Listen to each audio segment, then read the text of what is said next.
ভেঙে ফেলছে।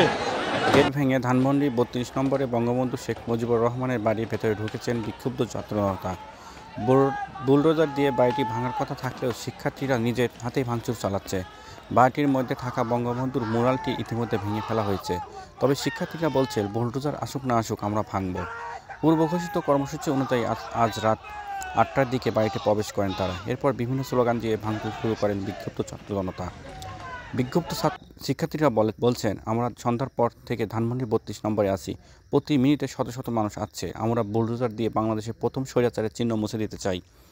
বিক্ষুব্ধ ছাত্র জনতা বলছেন, স্বৈরাচারের শেখ হাসিনা আজকে ছাত্রলীগের ব্যানারে জাতির সামনে ভাষণ দেবে। যে আমাদের ভাইদের গুলি করে দেশ থেকে পালিয়েছে, সে কি করে কর্মসূচি ঘোষণা করে? আমরা এই দেশে বঙ্গবন্ধু শেখ হাসিনার কোনো অস্তিত্ব রাখব না।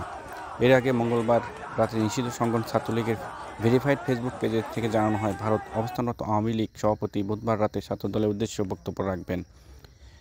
এরপর শেখ হাসিনা ভাষণ দিলে বুধবার রাত ধানমন্ডি ৩২ অভিমুখে বুলডোজার মিছিল করা হবে বলে অনেককে ফেসবুকে পোস্ট দিতে গেছে। বৈষম্য বিরোধী ছাত্র আন্দোলনের আহ্বায়ক হাসান আবদুল্লাহর ভেরিফাইড ফেসবুক অ্যাকাউন্ট থেকে দেওয়া এক পোস্টে বলা হয়েছে, আজ রাতে বাংলাদেশের ফ্যাসিবাদের তীর্থভূমি মুক্ত হবে।